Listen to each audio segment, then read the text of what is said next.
Olá pessoal, tudo bom? Aqui é o professor Renato Regis de História. A gente vai ver nessa aula algumas coisas sobre o cangaço, tá?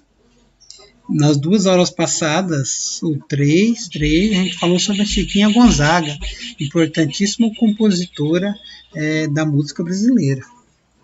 Hoje nós vamos falar um pouquinho sobre o cangaço. O que foi o cangaço? Aí nessas fotos já tem os cangaceiros. Acho que vocês já viram, né, essa imagem em algum lugar. Quem gosta de forró, né, o Luiz Gonzaga sempre cantava com o chapéuzão do cangaceiro. Vamos lá ver então um pouco? O que foi o cangaço? Os cangaceiros eram bandos armados que espalharam medo pelo sertão nordestino entre 1870 e 1940. Promoviam saques a fazendas, atacavam comboios e chegavam até a sequestrar fazendeiros para obtenção de resgates. Aqueles que respeitavam e acatavam as ordens dos cangaceiros não sofriam, pelo contrário, eram muitas vezes ajudados. Esta atitude fez com que os cangaceiros fossem respeitados e admirados por parte da população da época. Ele fala respeitado, né, por alguma parte, outras tinham muito medo, e tinha uma imagem deles de que eles eram arruaceiros, assassinos, estupradores. Conta-se muita coisa sobre o cangaço, não se sabe de fato o que é real e o que foi inventado também, né? Como várias histórias inventadas. Mas geralmente os cangaceiros agiam de uma forma extremamente violenta para com seus rivais. Os rivais eram a polícia, né, que ia atrás dele, e as pessoas que entregavam, né, que davam informação deles para a própria polícia, chamadas também na época de volantes. Passando. Mas por que o cangaço surgiu? Isso é importante, pessoal, para entender uma coisa, a gente tem que saber de onde ela veio. Hoje a gente tem um pensamento assim, hegemônico, assim, muitas vezes a gente vê na televisão, por exemplo. Existe uma criminalidade muito grande em jovens, né? Não é que é muito grande, mas existem várias vezes a gente vê na televisão jovens menores de idade praticando algum crime. A primeira coisa que muita gente fala, tem que reduzir a maioridade penal, né? De 18, por exemplo, para 16. Alguns defendem até para 14 anos. Mas antes de fazer isso, e eu não estou dizendo que o menor que faz crime não deve sofrer alguma sanção, mas antes de fazer isso, você deveria compreender por que um menor de idade, seja 16, 15, 14, 12, está cometendo um crime. Porque o menor de idade não era para estar cometendo crime. Dependendo da ideia, não era para estar trabalhando, dependendo da idade. Por que isso? Então, se a gente não ir lá na raiz e resolver esse problema, a gente pode baixar para 14, para 16, para 12. Não adianta, elas vão continuar cometendo crime. Essa ideia de que às vezes faz o crime porque não é punido é uma ideia, na minha opinião, equivocada. Às vezes ele vai para o crime que não tem outra alternativa, ou porque vê uma alternativa mais fácil do que as que são apresentadas para ele. Então, no cangaço também é importante a gente perceber por que ele surgiu. Primeiro ponto, concentração de terra nas mãos de poucas pessoas. É comum no Brasil você ver várias pessoas sem terras para cultivar, sem casas.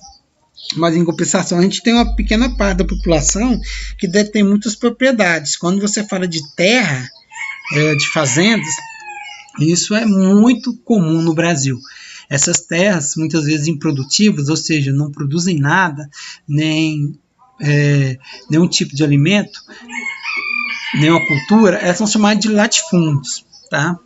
Como você tem uma grande parte das pessoas produzindo essas terras, muitos vão ficar sem, uma pequena parte, de pessoas que é dono dessas terras, a maioria vai ficar sem terra, ou seja, vai ficar sem meio de sobreviver.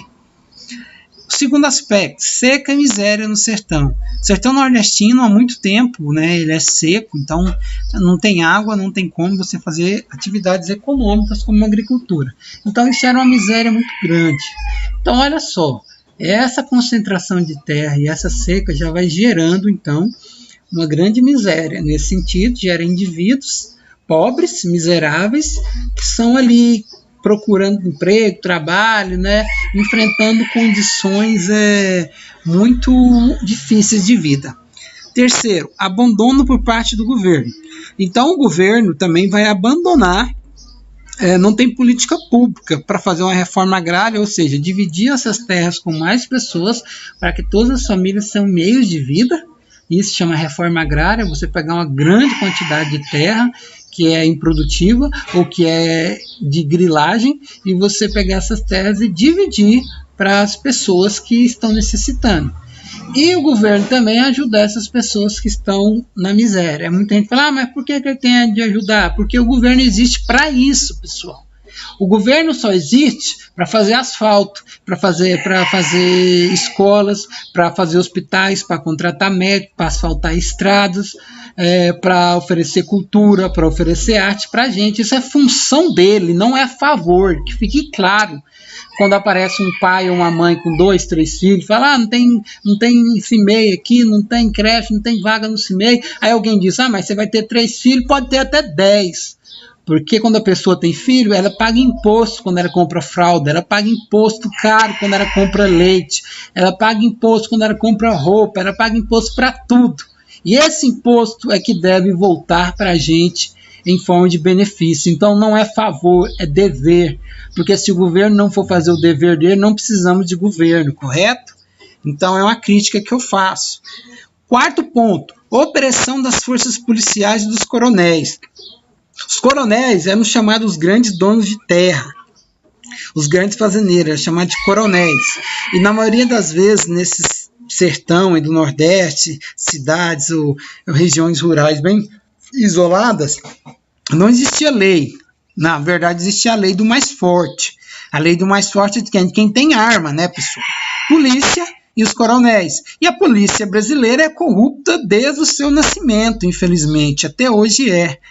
Então, essa polícia ela não ia agir para proteger esses camponeses sem terra da violência dos coronéis. Ao contrário, ela cobertava e muitas vezes agia junto, em companhia, né, desses coronéis, desses grandes proprietários de terra, justamente para quê? Para aniquilar essa população pobre. Porque pobre demais começa a revoltar, a dar trabalho. Então, você tem que matar. Essa é a lógica do governo do Estado, daquele governo que eu falei que deveria oferecer saúde, educação, etc. Mas o que ele oferece muitas vezes é a polícia bem armada para coibir a população pobre. E outra questão, falta de oportunidade de trabalho, penúltimo aí, né? Então você tinha pouca oportunidade de trabalho porque essas fazendas eram centralizadas na mão de poucas pessoas. E com a miséria também que você tinha ali da seca, então assim, as terras eram muito pouco aproveitadas. Isso gerava um contingente desempregado muito grande, e tanto é que depois dessa época do cangaço, você vai ver uma migração muito grande, né, de pessoas do Nordeste para Rio, São Paulo, Goiás também. São pessoas fugindo justamente dessa situação de miséria e desemprego. E o último, falta de perspectiva de vida. Pois bem, pessoal, uma pessoa que está numa situação dessa, desempregada, na miséria, sofrendo opressão da polícia, opressão dos ricos, ela não tem muito o que esperar da vida. O que vai ser? Vai ficar nessa vidinha aí a vida inteira aí, do melhor pingar do que faltar? Então, muitas pessoas se revoltaram. E a partir do momento que se acharam outras pessoas nessas condições, eles vão se revoltar, se juntar e vão perceber que atuando em bando, ou seja, atuando em grupo, eles são mais fortes do que atuando sozinhos. E aí vai começar a formar os primeiros bandos, 1870, 1880, que vão vagar ali na região da Paraíba, do Pernambuco, da Bahia, entre outros estados, correto? Aqui está a atuação do cangaço, na área de atuação do cangaço. Então a gente pode ver aqui, BA aqui, né, Bahia, SE Sergipe, AL Alagoas, PE Pernambuco, PB Paraíba, RN Rio Grande do Norte, CS Ceará. Mas eles atuavam nessa mancha laranjada, que vai pegar praticamente todos esses estados, um pouco Ceará, divisa do Rio Grande do Norte, Paraíba, Pernambuco, Alagoas, Sergipe, e uma quantidade muito grande considerável, vamos dizer assim, né, do território baiano. Aqui nós temos a região Nordeste, né? Fora desses estados só sobrou aqui o Piauí e o Maranhão, que você não vai ver uma ação tão forte assim do cangaço, mas se concentrava aqui, justo na região que é chamada, tá, de semiárido, que é a região onde tem pouca... existe uma polêmica se tem pouca chuva, se existem meios. Na verdade é que existem meios desde há muito tempo de irrigar muita água. Nós fizeram a transposição do Rio São Francisco, que passa mais ou menos aqui, depois desce, para essa área aqui mais seca. Inclusive tem várias áreas aqui nessa região que tem plantação de caju, de uva, entre outras coisas. Mas o que existe de fato é uma má vontade muito grande do poder político, porque quanto mais pessoas na miséria, pedindo, dependendo de favores políticos, mais esses políticos vão tratar essas pessoas na mão, vão comprar seus votos, vão continuar dominando a política local. Era assim que os coronéis faziam na época do cangaço, e é assim ainda que os grandes chefes políticos do Nordeste fazem nessas regiões mais pobres, oferecendo voto em troca de caminhão-pipa, de cisterna, entre outras coisas. Tá? A gente para por aqui para não ficar muito grande. Na aula que vem a gente retorna com a continuação sobre o cangaço. E eu vou deixar umas perguntinhas para vocês responderem, ok? Vamos lá então?